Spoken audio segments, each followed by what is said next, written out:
ॐ ज्ञानतिमिरान्धस्य ज्ञानञ्जनशलाकया चक्षुरुन्मिलितं येन तस्मै श्रीगुरुवे नमः। नमः विष्णुपादाय कृष्णपृष्ठाय भूतले श्रीमते भक्तिवेदान्तस्वामिन्निति नामिने।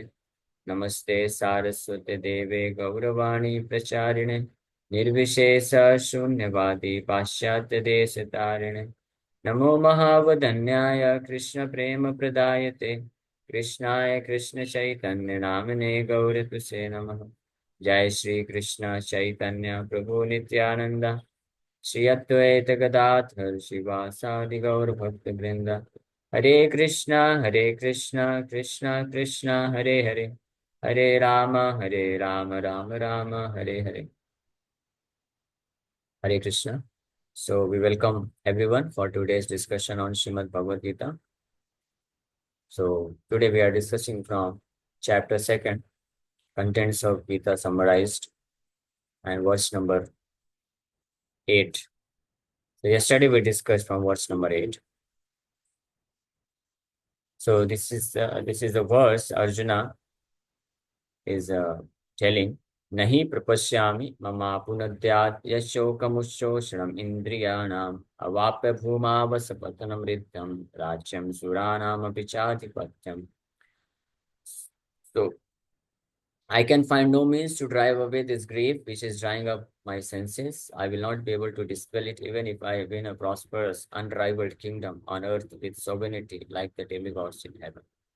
In the previous verse, Arjuna fully surrenders to Krishna, accepting that he is completely in ignorance because of miserly weakness. He is unable to decide, unable to uh, situate himself in proper platform, and he is confused about his duties. So he requested Krishna that, my dear Krishna, you please instruct me whatever is ultimately good for me. Yes, Shreya. Shreya means ultimate good. Yes, Shreya. Nishitam. Nishitam means with certainty, without hesitation, with uh, with complete boldness and straightforwardness. You just tell me. Don't think whether I will be able to accept, or whether I will become morose, or it will hurt me, or anything like this. You simply tell me what is ultimate good for me, and I will accept that. I will, because now I become your disciple. I am no more your friend that you give me some suggestion. Yeah. Accepting me as your disciple, you speak the plain truth, which will be ultimately beneficial for me. And I confirm that I will abide by your instruction because I am surrendering unto you. Ma, Sisyastyaham sadhi. Sadhi means you instruct. Instruction and suggestions are different, two different things.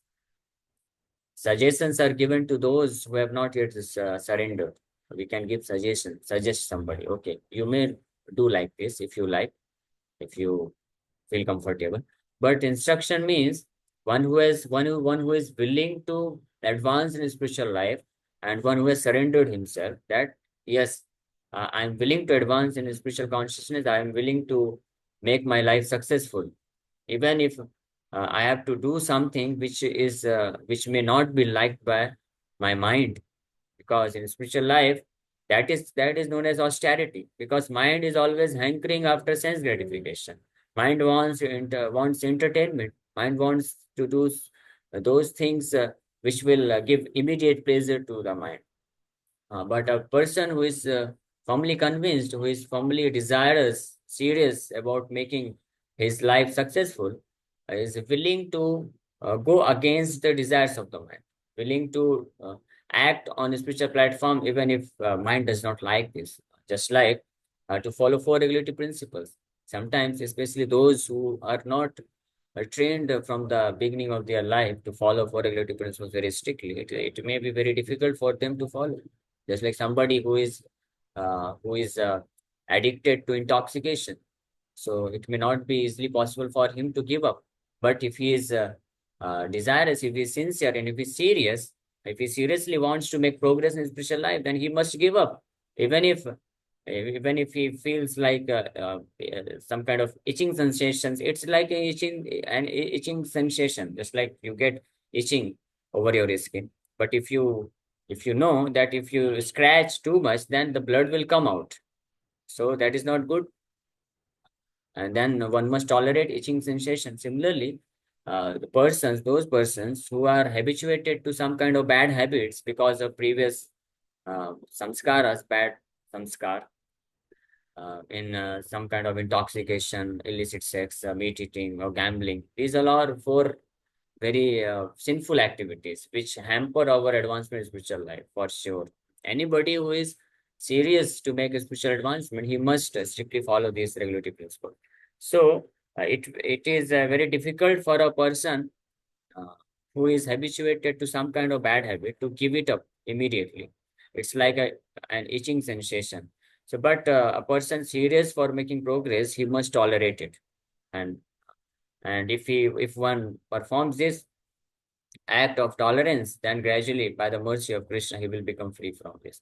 So Arjuna was willing completely that I am very much eager to become free from this miserable situation. So I surrender unto you. You instruct me what to do. And when Krishna might ask, why don't you approach Vyasadeva or Brihaspati or other demigods, then Arjuna says that, my dear Krishna, nobody else can actually help me because you are the only personality who are present within my heart and who are Supreme Lord, who is Supreme Lord and who is the original spiritual master. So only you can help me. So in this way, Arjuna confirms. So finally, with 100% confirmation, Arjuna requests Krishna to drive away his illusion. So after hearing this, now Krishna will start speaking knowledge of Bhagavad Gita. But before that, Sanjay is speaking this verse, which is today's verse. Sanjay Uvacha Evamuktua Rishikesham Guణाकेशः परन्तपा न योत्स इति गोविन्दम् उक्त्वा तुष्टिं बभूवः. So Sanjay said, having spoken thus, Arjuna, chastiser of enemies, told Krishna, Govinda, I shall not fight, and fell silent. So although Arjuna surrendered and requested Krishna that you please instruct me what is best for me, and Arjuna knew also that Krishna wants me to fight, but still he wants the complete knowledge from Krishna, that so that internally he may be convinced why should he fight. So once if he gets the knowledge, complete knowledge, by which his confusion is completely destroyed, so even if he is unwilling to kill Dronacharya and Bhishma Pitama, he will kill them, he will fight with them.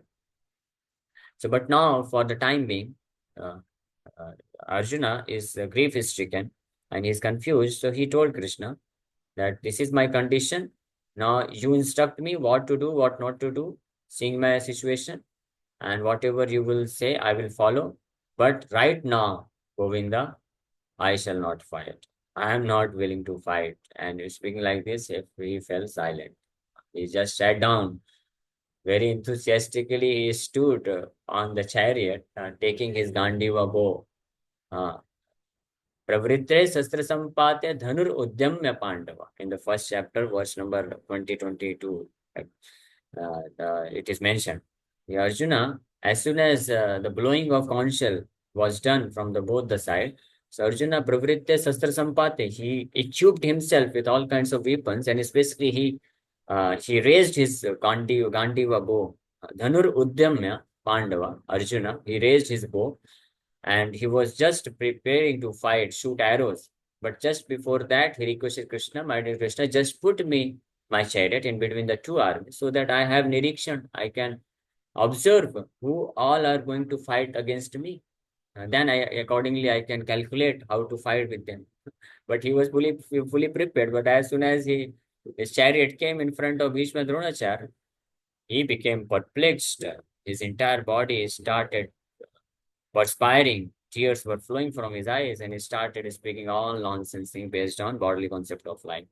And finally, speaking like this, when he became completely perplexed, confused, uh, the only good thing Arjuna did while this, when he was in miserable situation, completely grief stricken, and he was in a great anxiety. the only good thing what Arjuna did, which we should do, then we can also become free from those situations, that he surrendered to Krishna. He presented his case in front of Krishna and requested him that, my dear Krishna, now you analyze my situation and you instruct me whatever is ultimate good for me. That is the great qualify fortune of Arjuna. Similarly, we also in our life sometimes or all the times, if somebody has not yet has awakened his real knowledge within the heart, then all the time somebody is confused about his duties to perform. Either he is confused or he is in illusion, great illusion. He might be thinking, I am doing my best, but actually he is engaged in Maya's service.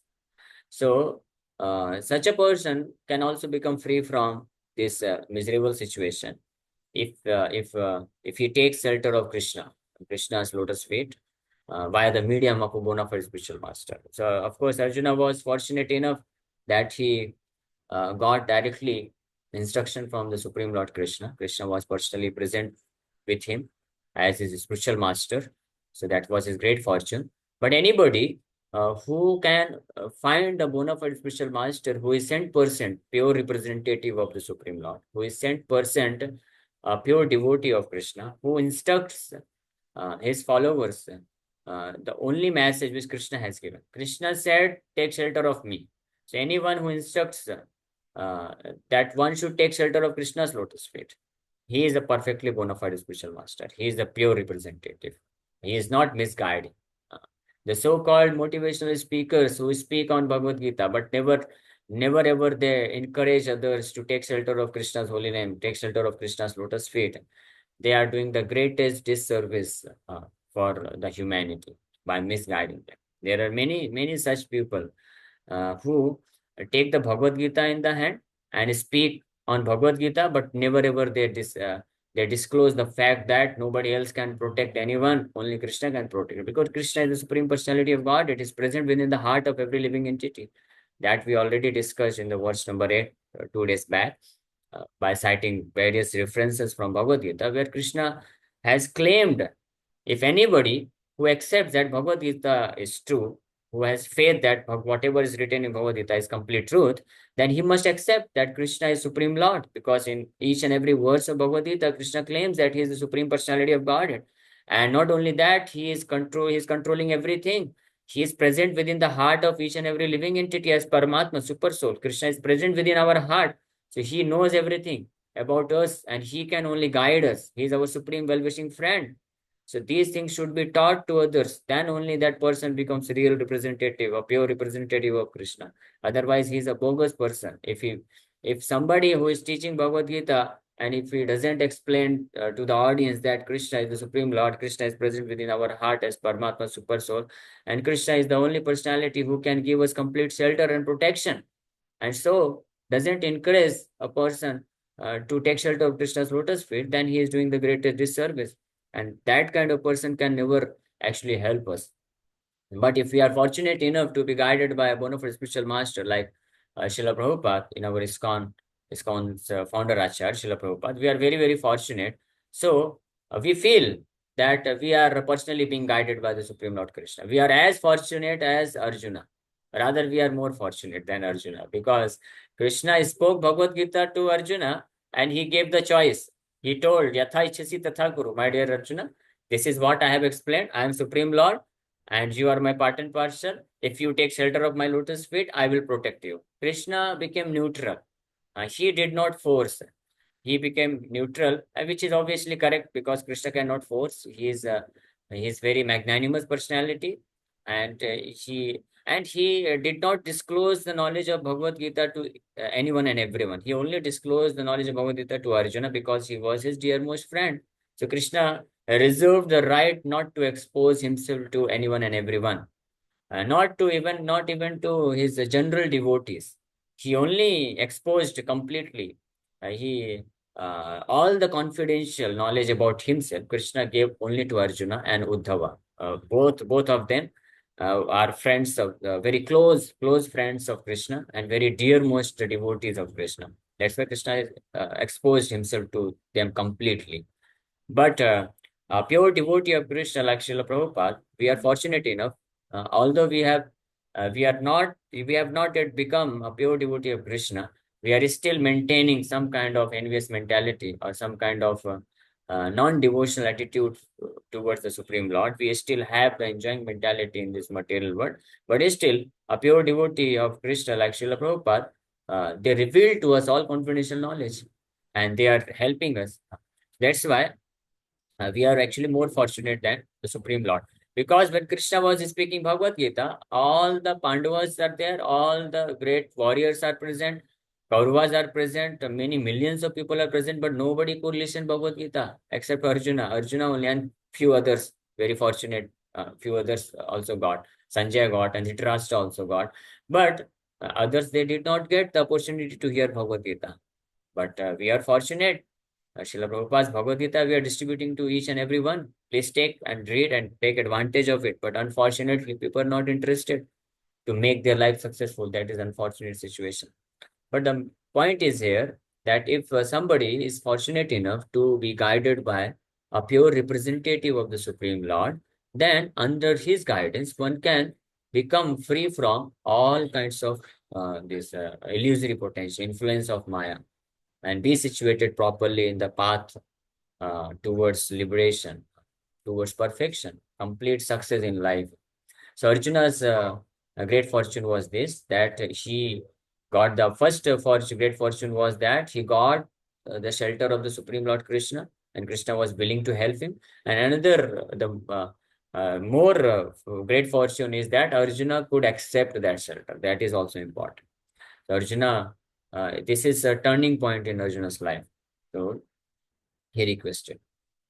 Speaking like this, Arjuna, he sat down on the chariot, ready to hear what the Supreme Lord Krishna is going to instruct him in order to help him. And he will very carefully, very attentively, he will hear, and not only just he will hear, he will ask, time to time, he will ask various questions also. So, in order to get complete and perfect understanding, not in a challenging spirit, but in order to clear the subject matter more properly, so that what practically he has to do, he can decide. That's why from time to time, Arjuna asked again and again, what should I do? You just tell me with certainty whether I should fight or I should not fight, whether I should do this or do this. So Krishna speaks complete knowledge then. So Dhritarashtra must have been very glad to understand that Arjuna was not going to fight and was instead leaving the battlefield for the begging profession. Arjuna, because after speaking like this, where Arjuna sat down on the chariot and he said, Na yotsa iti govindam uktva tushnim babubaha. My dear Govinda, I will not fight. And speaking like this, he became silent. So Dhritarashtra might be feeling jubilant by seeing, observing, hearing that Arjuna is not willing to fight. Because this conversation is going on between Sanjaya, the secretary of Dhritarashtra, at Hastinapur. This battlefield is there in Kurukshetra, but this live telecast is being done, being repeated by Sanjaya in the palace of Dhritarashtra. So Sanjay informed how Arjuna is reacting, how Arjuna became uh, anxious after his relatives and friends. So finally he decides that I will not fight. So Dhritarashtra must have been very glad to understand that Arjuna was not going to fight and was instead leaving the battlefield for begging permission. But Sanjay disappointed him again in relating that Arjuna was competent to kill his enemies Parantapaha. So the address, Arjuna is being addressed in this verse as Parantapaha. Parantapaha means the chastiser of the enemies, very powerful. So he was a great warrior. Arjuna was a great warrior. He could chastise any kind of enemies. He was so powerful.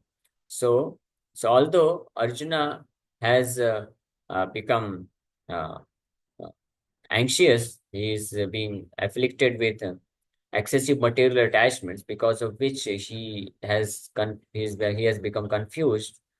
Rather, he has decided not to fight, but still his power, his skills are with him. So very soon, Rishikesham, Krishna is addressed as Rishikesh. Rishikesha means the master of the senses. So Rishikesha, who is master of the senses of his devotees, dear devotees. So Krishna will direct Arjuna's senses, especially the chief sense, mind.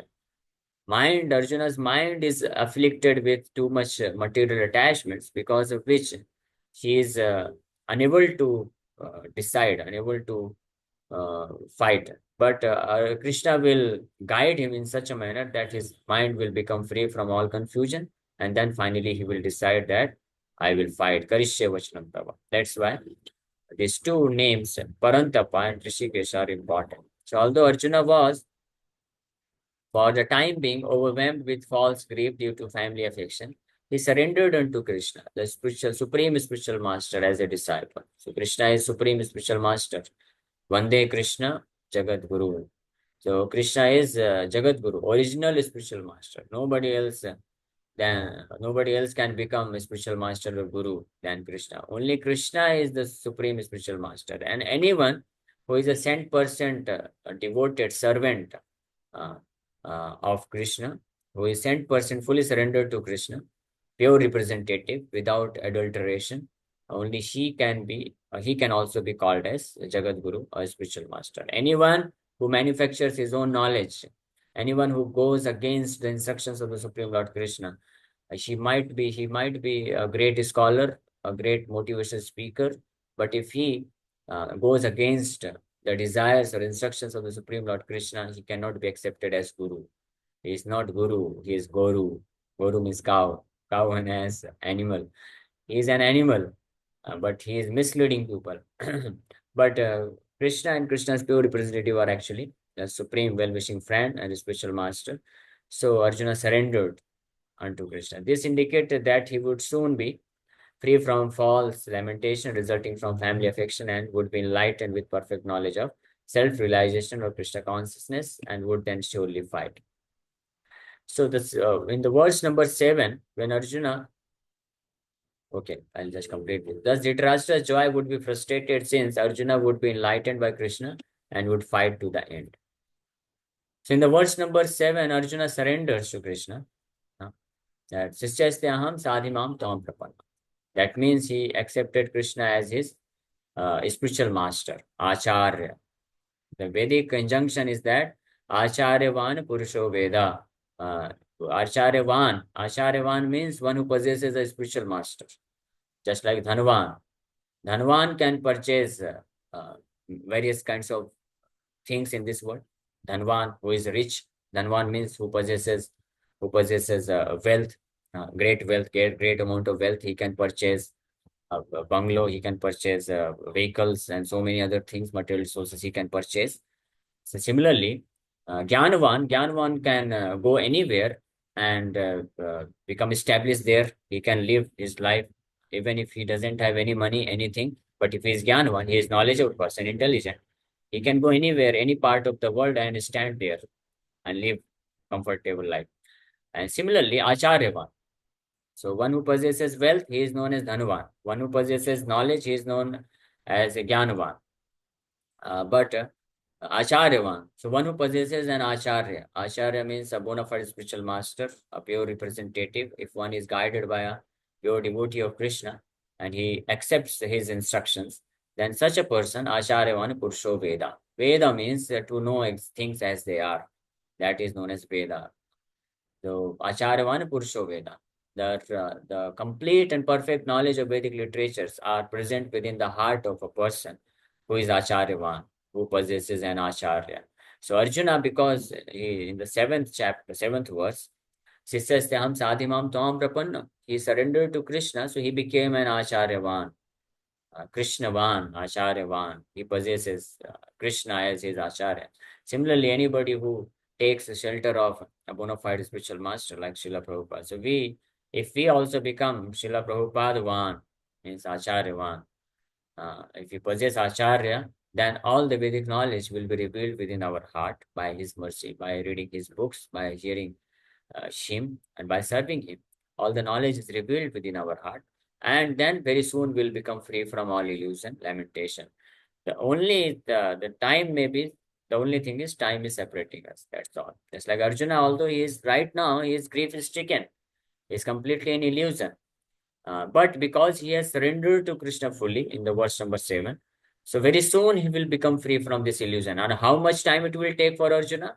Only 40-45 minutes, that's all. Within 40-45 minutes, Krishna will give complete knowledge of Bhagavad Gita, and Arjuna will become free from all lamentation, anxiety, and he will become very enthusiastically engaged in with the fighting in fighting this battlefield. Similarly, all our anxieties, miseries, and confusion, and all kinds of demotivation, illusion, attacks of Maya can only stand in front of us till the time we possess an acharya. As soon as any fortunate living entity can possess an acharya, a bona fide spiritual master, and what does it mean to possess an acharya? To have an acharya, shelter of an bona fide spiritual master, that means that one is willing to be guided by so spiritual master. One is willing, one who has surrendered. Then he is possessing an acharya, and then he can become immediately free from all illusion and be situated, properly situated in the path of devotional service. Okay, so with this, we'll stop here. Tomorrow we'll hear. Now, after hearing Arjuna's decision, and after seeing Arjuna has surrendered to Krishna, how Krishna is going to respond. Okay, thank you very much. Hare Krishna. Yes, Jitesh, bro, you have a question? Hare Krishna, Prabhuji, Dandavat Pranam. Prabhuji, Hare if you Krishna. could tell us a little more about who is a cow, I mean, No, or no, who is, that is not related to this subject matter. no, no, you said something regarding a cow, right? No, no, In this we very cannot lecture. go in detail right now because that is a different subject. I just gave example. A person who is fully surrendered to Krishna, he is Guru. Otherwise, he is Guru. Uh, Okay, so okay, if you go in detail, in Bhagavatam, it is mentioned Saeva Gokhara. That person is a cow and ass. So why oh, the cow has been mentioned, that is a separate reason. It will require half an hour mm, to clear it up. okay. Hare Krishna, Dandavat Pranam. Hare Krishna. Any other question?